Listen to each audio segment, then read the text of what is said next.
Good morning and welcome to Peace Out, where we are all learning together to peace out. And I know every day has opportunities to either freak out or peace out, right? And it's always a choice. Am I going to freak out or am I going to peace out? Sometimes we catch ourselves freaking out and then peacing out. And that, you know what? God gets that. He understands that. He knows when we go, I don't know what I'm going to do, because he is right there to meet us in that situation. He already gave us his peace. It didn't go away when we freaked out. He doesn't go, oh, take it all back, forget it. He understands us, he gets us, and he loves us, and he is with us. That's what we're going to talk about a little bit today. I found myself in Isaiah 41 this morning. Now, the first thing that caught my attention was this verse. It says, it's in verse 4, and it says, who has performed and done it? He calls the generations from the beginning. In other words, he's been following the generations from the time he said, let there be light, and he created the earth, and he made man and breathed that one breath of life into him that's still sustaining us today. From that time, he's watched every single generation. Every single generation. He has seen every change that has happened from one generation to the next. Because if you go back, they didn't know how to manage fire. They didn't have electricity. They didn't have, and he watches, and now he's still with this generation that has everything at their fingertip. We have the whole world at our fingertip. We can find out just about anything.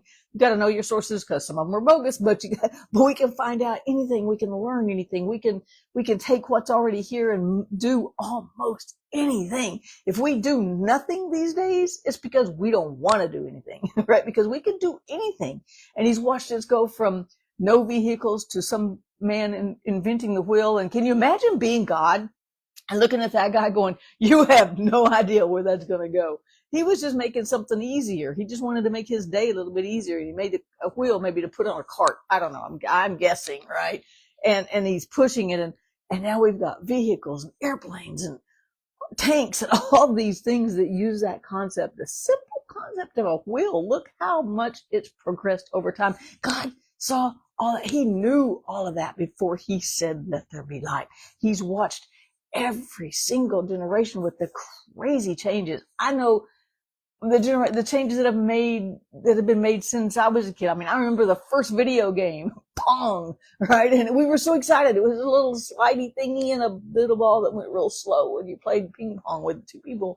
And it was, right? And it was like, wow, on up to the Atari and the NES. And now we got the Xbox. Now I literally go bowling in a bowling alley in a virtual room now with people from all around the world. Meet all kinds of cool people in there bowling in the bowling alley. I mean, from nothing. And God saw, we talk about vehicles and communications and even monetary systems and buildings, architecture, all these things. Think how much it's changed just in your life.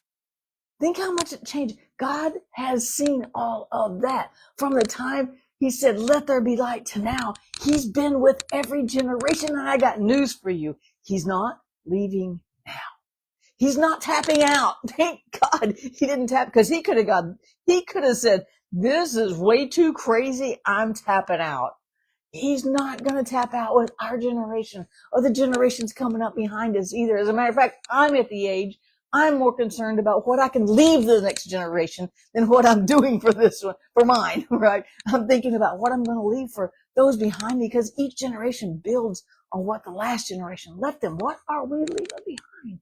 I'm going to think about that today. But the truth is, God has seen every single generation from Adam and Eve and the first baby ever born to all the way to the end of what we call time. He's got it. And he says, I am the Lord. I, the Lord, am the first, and I'm with the last. I'm with every generation, and he's not skipping ours. He's not skipping the one after us. He didn't skip the one before us. But here's the other part I want to say about Isaiah 41 is I was like, that verse, I have it marked very well. Obviously I've read it before, and I marked time because I love studying about time. And it gets a little wonky in there, but there's so many scriptures about time. I love studying about time. And so I pulled that out because I marked it real good, because and I wrote time beside it, because he sees all of that all at one time. He's not like just with this generation, because how many generations are on the earth right now? Think about it. I mean, I've got my parents, my aunt and uncle, who are left in the generation before me, and then there's me, and then there's my kids, and then I can name at least 4 right now, right? So there's all these generations on, and that's just my family. There's all these generations, and God is with every single generation. But he's not just sitting up there on his throne, watching the generations and going, that's 9,634,321. Yeah, he's not counting that. He's looking at all of them at one time. But as I read on down through this chapter, I found a repetitive phrase. And when you find something that repeats itself, it says, hey, pay attention to what I'm saying. Watch this. Listen. Did you see? I already said it. I'm going to say it. I'm going to say it again. And 3 times in this chapter, God said, I will help you. So he's not just up there counting people. He doesn't have to count. He knows the number in his head. He knows how many hairs are on your head, right? He knows the minute details to the grandiose numbers of everything from creation and people and all of it, right? I think that's so awesome about God that he didn't just leave us here going, yes, I'm great in knowledge. He's like, I will help you. That God that knows all of that God that knows from one generation to the next where one stops, where one starts, and what's going to happen to the generations beyond us, all the things that happened to the generations before us.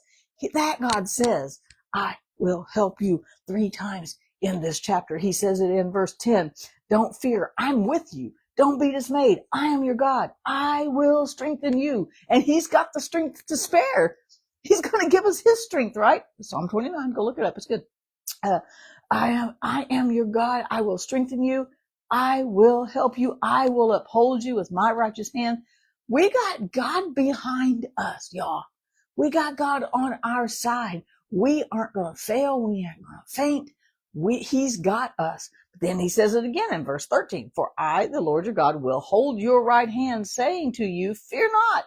I will help you. He's repeating it again. That's the second time.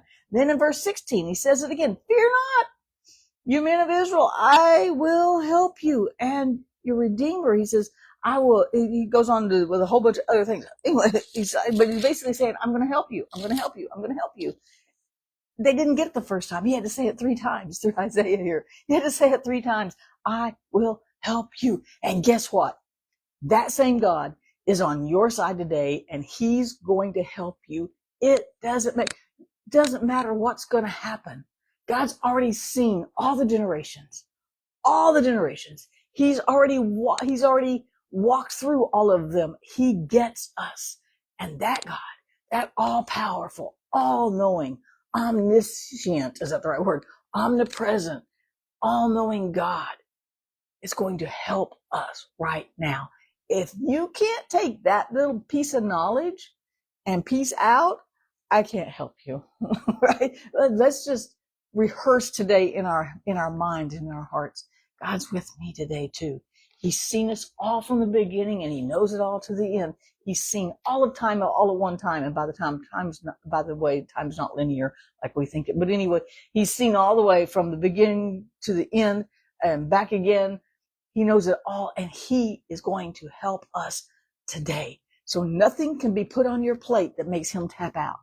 Nothing is going to come your way today that's going to make this. God's going to go, oh, no, I don't know what that is, but I don't do that.